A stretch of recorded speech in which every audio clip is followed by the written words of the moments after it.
Welcome, ladies and gentlemen, to the Coin Republic podcast. In our episodes, we mostly focus on KOLs in the C suite level, people who own their own stuff, CEOs, CTOs, product based people.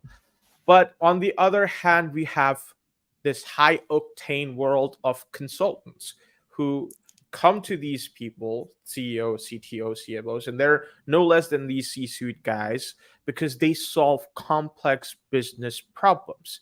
But what might interest you on that context? How does it fit in the Web3 world? Because it's all emerging tech, DeFi, AI, XR, VR, you name it. By the way, you can check out all of these KOL interviews on our playlist just in case. But today, I have a person who's going to weave in all of these stories together from the perspective of a management consultant. He is a senior consultant at BCGX, and he is a keen expert on the topic of Web3 and emerging tech. It is my honor to introduce you guys to the screen with Mr. Tibor Mire. Welcome to the screen, sir. Thanks for having me, Saurav. Very nice to be here. So, right off the bat, you have been a senior consultant for a while now. Your resume is star-studded, right? You work with companies like BCG, but right, I mean, you work with Procter and Gamble as well, so product base as well. What is BCGX? Yeah, so as you rightly put, Saurav, many people know of the Boston Consulting Group, or short BCG, and they might know us as strategy consultants. But what we have done about a year ago is we have pulled together all our build talent, be it designers, software engineers, venture architects, data scientists, data engineers, and we pooled them in BCGX. So while BCG has been driving strategy transformation, BCGX is building products and capabilities, and I'm a proud member as well now of BCGX.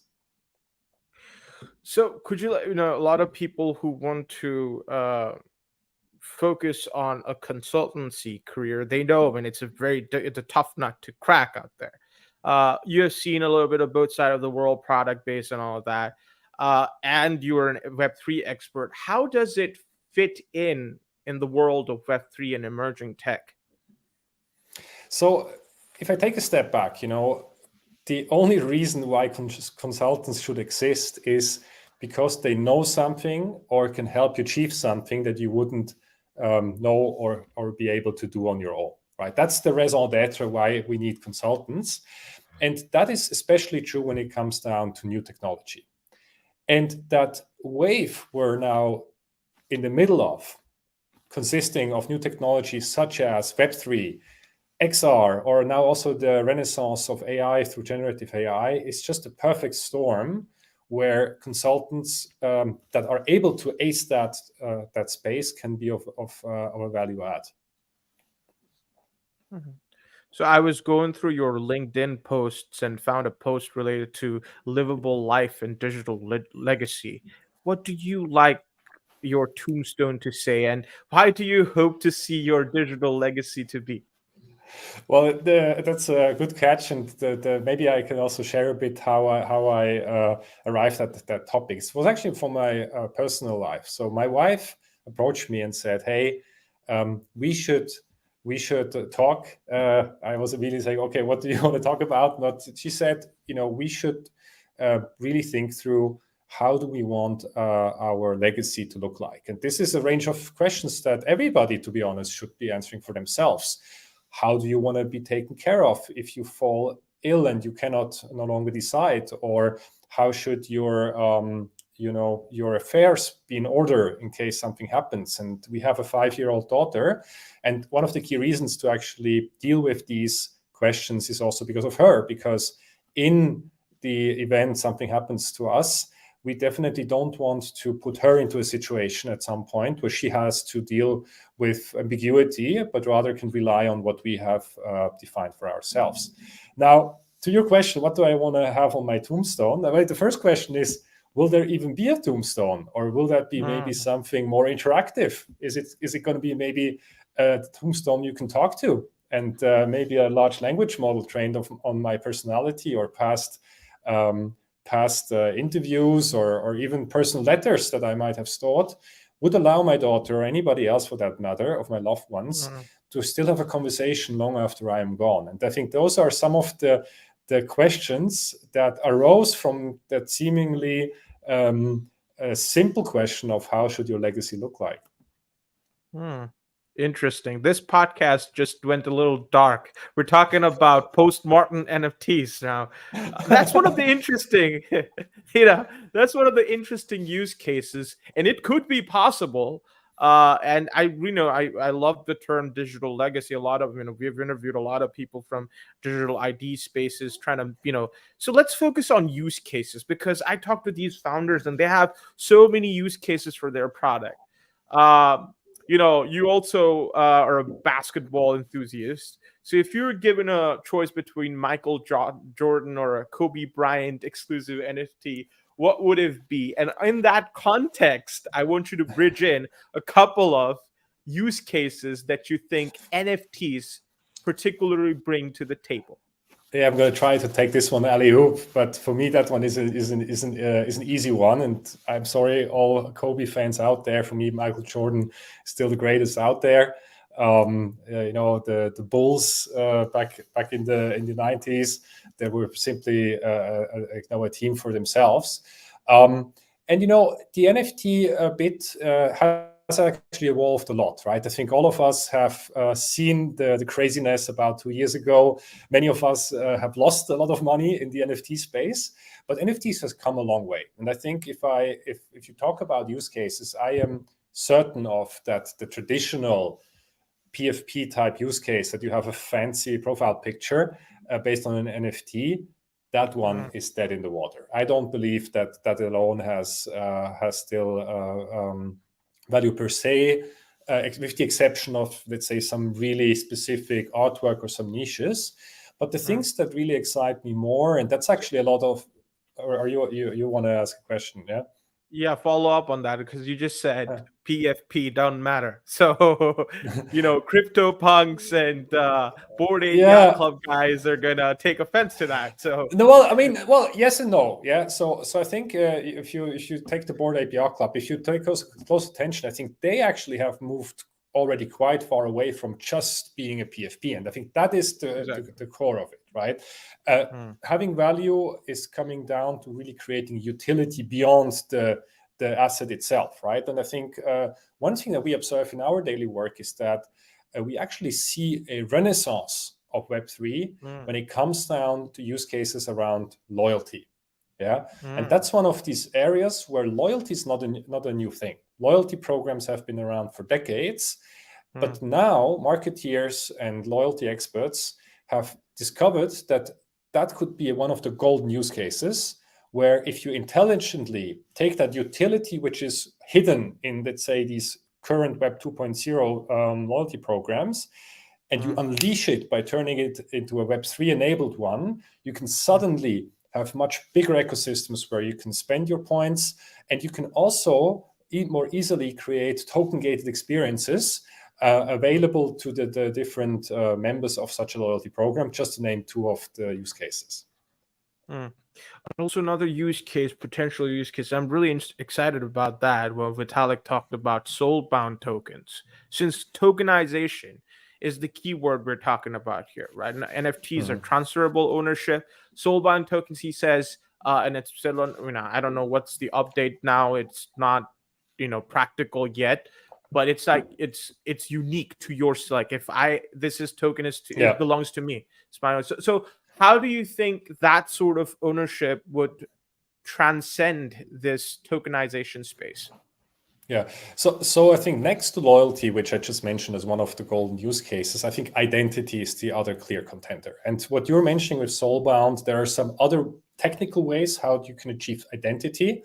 And one of the newer one that's garnering a lot of hype is the the WorldCoin by Sam Altman, which is going Yeah. into a similar direction. You can also Mm. achieve identity through, for example, verifiable credentials. So there are different technical means that can use Web3 to prove who you are. And if you can do that, I think there is a lot of value in that, because you mentioned in the beginning of your intro, Saurav, that we are at the intersection of all of these technologies, XR, AI, Web3. But what I can say is that especially in the intersection of Gen AI and, for example, XR, we are rapidly running or already in the middle of a crisis of trust. Very soon, you can no longer tell if it's really me you're talking to, or is this just some very good filter where both my voice and my appearance is being deep faked, and you can not be sure if it really is Tibor Merai here talking. Now, bringing back identity, that has the fundamental opportunity to reestablish that trust, and that we can be sure that if there is a certain, I don't know, green check mark or blue check mark that is connected to a soul-bound token, the listeners can be sure that it is Tibor Merai that is saying these things today. It's interesting that you mentioned WorldCoin. What's a crazy stuff that, I mean, a lot of people go into the lines to scan their eyes just to get a, fewer drops, which again brings to another case study that I don't know if you've heard of. India did it way back with Aadhaar, UIDAI. So they provided social security through biometrics, and they did it in a mass scale, right? Billions of people did that. Now it takes me down to that memory lane when I see altcoin doing that, but in a fancy crypto way. So where do you think government steps in on this, especially in emerging countries like India and certain African countries, where I think the enterprise level blockchain could bring something to the table? No, and I think you're rightfully comparing it to the universal ID in India, and I think we have seen time and again that especially emerging countries have taken advantage of leapfrogging certain technological developments, right? Africa is, I think, a very vibrant continent that has time and again actually leapfrogged and went straight to mobile banking instead of building up a traditional banking system, relying on branches, for example. And so that is definitely something we will see emerging countries dabble with. I just recently saw a report about the use of blockchain in asset-backed securities in China, where we actually see more and more adoption of that technology there. And so in the end of the day, what I believe when it comes down to the proliferation of these technologies, I don't believe that there's going to be a gradual shift towards Web3. I believe it's going to be pockets where we see suddenly the use case making sense and where an entire pocket shifts to a blockchain-enabled way of solving things. And some of the early contenders I mentioned could be in loyalty. It could be in identity. The European Union is quite advanced when it comes down to using verifiable credentials or self-sovereign identity in the area of university diplomas. So already today, by law, European universities are issuing diplomas and credentials in a decentralized way, making that mobility much easier, that you can study in one country for your bachelor's degree and you go to another European country for the other one. And we see other geographies that are already mimicking that, with the Middle East being quite advanced as well when it comes down to Web3 architecture. Fantastic. Yeah, that would be a consultant's dream, to study in one country and to go. That's already given, isn't it? I mean, you think about it, since you mentioned that, interoperability of transactions, let's just say, right?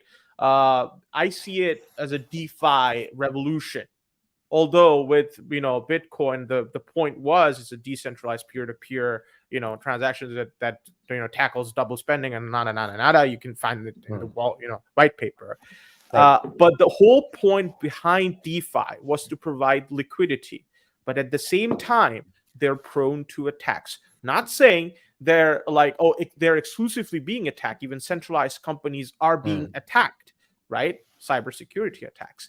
But recently, Curve Finance, okay, one of the biggest liquidity providers, DeFi applications, they got attacked and millions of dollars were lost and people were panicking.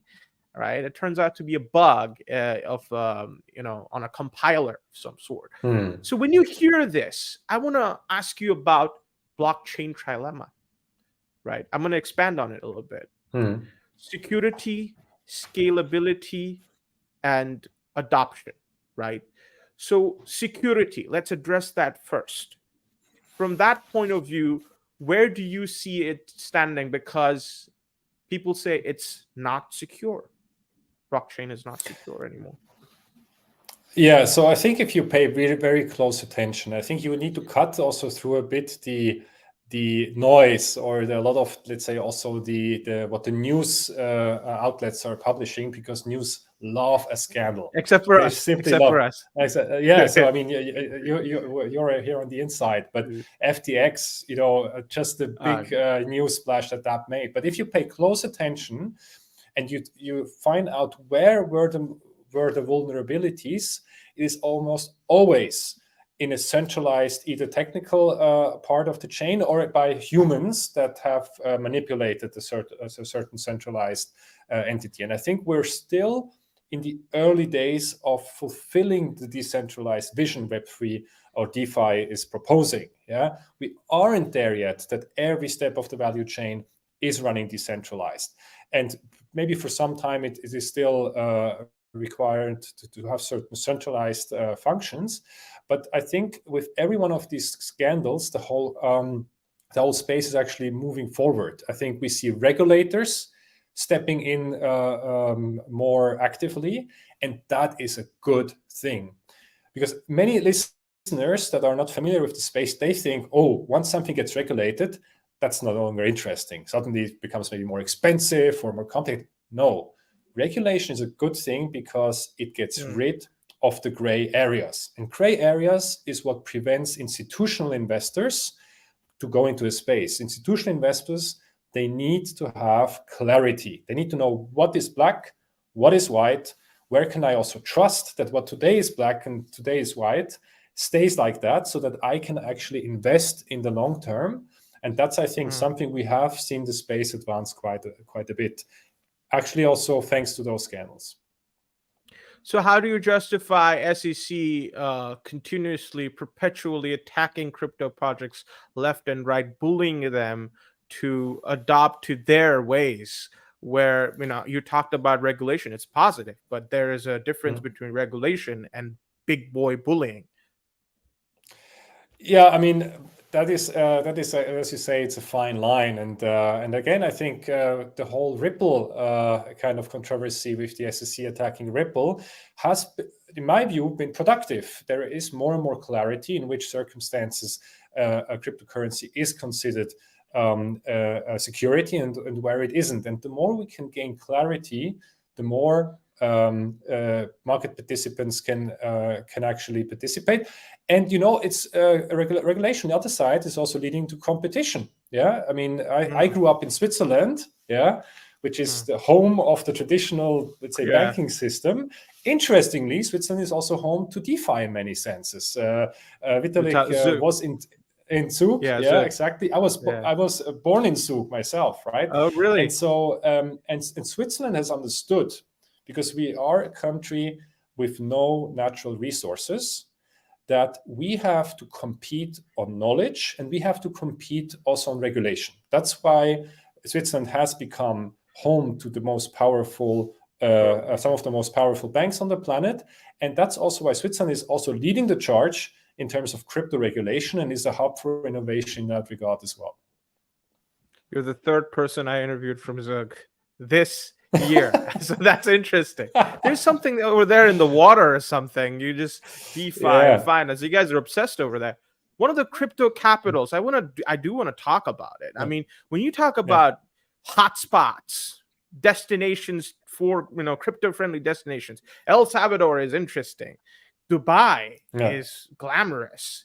Zug is on a different level. So tell me, what other destinations are there? Nigeria is a big adoption center in terms of Africa. So what other checkpoints you're gonna you can identify for us? Yes, I mean, I think you hit home on some of the big hitters, right? So me being born in Zug, I obviously have a preference there. I think the Middle East, I would look beyond just Dubai. I think the whole of the Emirates. I think Saudi is also waking up to it. I think that's a very interesting spot to look for, because it has already moved beyond DeFi in my point of view. So there are various projects ongoing to say how can Web3 enable some of the other use cases. I mean, you might have seen Etihad launching their Web3 enabled loyalty program. We do know that the whole Kingdom of Saudi Arabia is quite versed in all things, also XR, but also Web3. So I think we see more and more traction in the Middle East. That's definitely a hotspot to look out for. I was positively surprised by that report about China. Yeah, I mean, having asset-backed securities running on chain, with China, it's a bit, as a Westerner, you don't see a lot of transparency of what's going on. But typically, when they start embarking on a certain technology, they mean business. So I think that's definitely an area to look out for, and with that connected, obviously, the whole kind of Southeast Asian cluster around Singapore and the others. I think that's definitely also an area to look out for. I agree. Also, India, we cannot discount India. It's a growing economy. Yeah. I think so. I think with India, so I see India is also has a bit two faces in that regard. I think on one side you could be quite skeptical, because in terms of crypto regulation, I think India has rather been sluggish, or let's say a bit in the wait and see mode for quite some time, as opposed to, for example, Switzerland. But if you go one step deeper, I think a lot of the Web3 fundamentals are extremely compatible with the way India ticks. I was just in India 2 weeks ago, also regarding Web3 and these topics. And India is such a federalistic and such a decentralized in terms of culture, in terms of languages, in terms of also the backbone of the economy, which is running on small and mid-sized or even very small businesses, that I think this would be a very fertile ground for many of the applications Web3 can offer. I agree. And definitely penetration in these markets, in these emerging markets, that would be game changer for Web3. But there are a lot of players who are skeptical of, public blockchains. They say that all of the use cases lies in enterprise level private blockchains. That's where, the magic happens. That's where it's actually used in a proper way. I have interviewed David Palmer for Vodafone, who talked about that in terms of IoT. I interviewed Mr. Giovanni Francesi from Ericsson, who also talked about that. He talked about enterprise level blockchain for Ericsson. Now, from your point of view, who's the winner? Is it the private enterprise blockchains, or is it the retailers, the public guys who are going to create mass adoption? Yeah, so I think on that one, I will, for the first time, hopefully in this interview, give you a consultant answer, which means it depends. Yeah, and the reason I say that is I think you need to take a step back and free yourself from the dilemma to say, yes, I have these new hammers, and now I'm going to be looking for nails. I think you need to turn it around, really start from the nails that you're trying to hammer home today. And having, for example, you mentioned Bitcoin as one of, let's say, the first ones to break the ice on the whole blockchain topic. If you look at the fundamental need to have a universal tender that is almost on a similar level like cash, that is something which Bitcoin is uniquely positioned to answer, or any kind of also public blockchain, because the publicness of it is part of the core value proposition. If you're trying to hammer home another nail, where you say maybe just within a company, I want to have a better way of track and tracing my internal flows of services or goods, or I have a captive ecosystem like my good friend David Palmer is trying to build out, with IoT, where you actually want to deliberately protect some of that information through a private chain. then obviously you should not go into public and permissionless blockchain. And I think that is, again, one of the reasons we can come into the mix, is to say, depending on what you as an enterprise or as a government or as an NGO want to achieve, we can advise you on what's the right architecture, for which elements you should opt even for an on-chain solution, where should it be off-chain, but then also within that, how does the actual implementation look like, so that you can realize the best of both worlds. That is actually a consultant's answer. I'll take that as a consultant's answer. Which brings me to this question. You know, you've been a consultant, now you're product-based again. I'm sounding like a broken record, but I have to ask this for everyone. What do consultants actually do? Also, how could the people who are dreaming to be consultants, how could they focus specifically on Web3? What is the scope of management consultancy in Web3? Yeah, and sometimes my 5-year-old daughter asks me the same question. So, Daddy, what do you do? And what I tell her is, I say I help companies. That's probably the simplest way of putting it. So wherever a company needs help, and help can be in different shapes and forms, we come in. Sometimes help needs to happen on the question of what should you do? Yeah, that's more on the strategy level. But then once you have nailed that, it's the question on how do you do it? And that's where typically also BCGX can come in and really help you do it and decide what's the right architecture, and then actually step it up and do so in a de-risk way. And that is, I think, the simplest term how we can do it. And in terms of Web3 and how does consulting in Web3 look like, or how can also somebody of the listeners become part of that? So we have within BCG and BCGX, we obviously are organized by different industries. So we have people dealing exclusively with banks, people dealing with telco operators, people dealing with energy companies, and so on and so forth. But we also have people that are in different functions. And one of these functions is the whole Web3 and blockchain and crypto area. We also have teams focusing on XR and metaverse and these kinds of topics. And so once you have cleared the bar to actually become part of BCG, and that's a bar everybody needs to meet, that's just our, let's say, own QA, then you can get assigned to one of these teams and you can work on these topics across industries. That's an interesting topic. One of the final questions I really want to ask, because we talked about finance, which is the if it's the skeleton, if it's the internal neural system, marketing is the skin, it's the aesthetics, right? And we have seen a lot of interesting marketing strategies coming out of these big NFT players, right? They meme coins, for example, they thrive on narrative, right? Pepe, Bold recently have happened, pump and dump, but they thrive on narrative. So I want to ask, where do you think, if you were to consult a Web3 company or a traditional centralized company to come into this Web3 space, in terms of marketing, what are the major areas that you're going to focus on? Are we going to see metaverse level marketing, those headings on metaverse, advertising on metaverse? How far away is that from the future?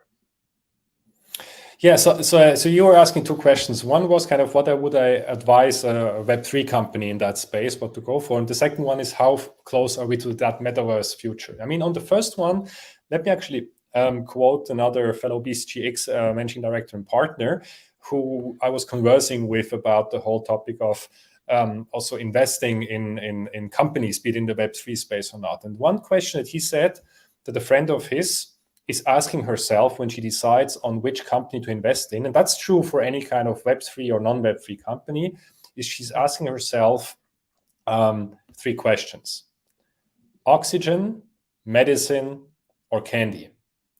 So if you're a Web3 company or even an individual, ask yourself, is the service you're providing candy? Because that's the first one nobody needs when budgets gets tough and you can survive without candy forever. Is it medicine? That's already a good one, because without medicine you're in pain. Yeah. So if you're really solving a pain, what is it? And does the medicine work?